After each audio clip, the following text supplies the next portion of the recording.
There's an innocence of the instinctive vital nature.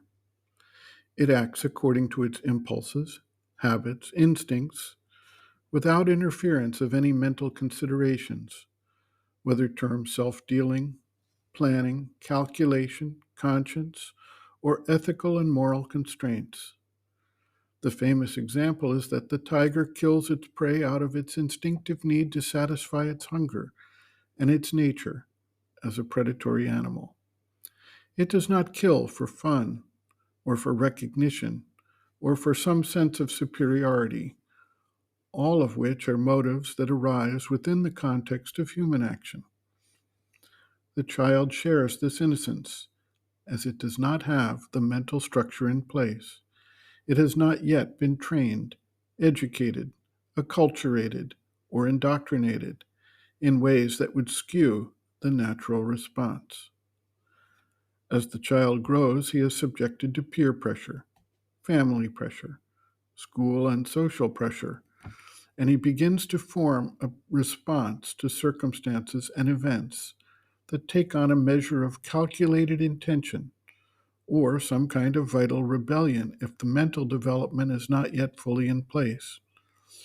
In some cases, the structures set up by the mind and the societal training actually provide a needed framework for the individual to be protected from the impulsive vital reactions and their consequences. At some point, however, the evolutionary path must lead beyond this mental framework, and the social structure evolved from it. Friedrich Nietzsche propounded the idea that a superior man could disregard the moral and ethical strictures of society as he moved beyond good and evil. This does not imply, however, a return to the uncontrolled impulses of the unregenerated vital nature, which, for a mentally developed individual, is no longer a state of innocence. Rather, it implies that the individual has evolved beyond the reactions and therefore also the need to regulate them, which represent the desired nature in an untrammeled action.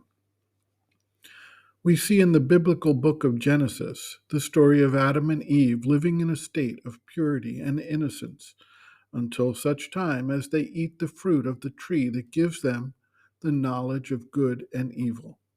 In other words, they lived in a state similar to that of the tiger who acts without calculation based on his nature, until such time as they developed the mental activity and began to analyze, review, compare, and calculate, at which point they lost their state of innocence and had to contend with the pressures and reality of the forces at work in the wider world. The return to Eden thus would be a higher status that no longer requires the mental framework to manage the unrestrained vital nature, but which automatically is aligned with the higher spiritual motive and purpose in the divine creation, and thereby acts with perfect purity, with eyes open, and all powers of the being in harmony with that purpose. In his Thoughts and Aphorisms, Sri Aurobindo notes, quote, I saw a child wallowing in the dirt, and the same child clean by his mother and resplendent, but each time I trembled before his utter purity. End quote. A disciple asks, can a child keep this purity even when he has grown up?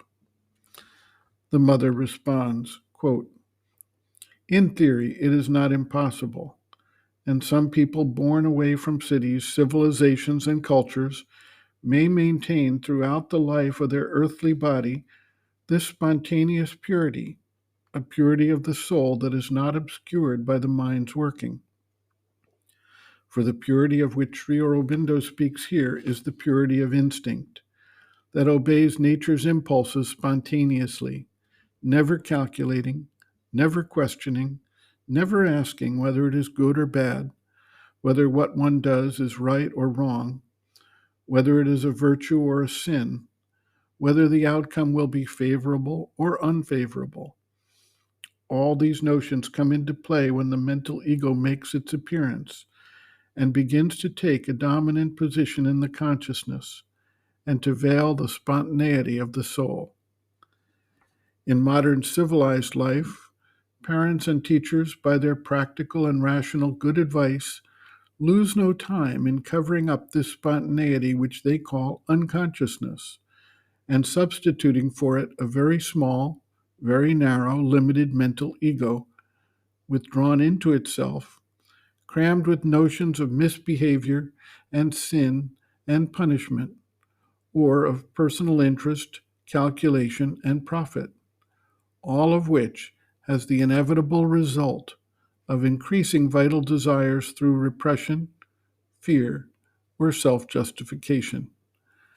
And yet, for the sake of completeness, it should be added that because man is a mental being, he must necessarily, in the course of his evolution, leave behind this unconscious and spontaneous purity, which is very similar to the purity of the animal, and after passing through an unavoidable period of mental perversion and impurity, rise beyond the mind into the higher and luminous purity of the divine consciousness.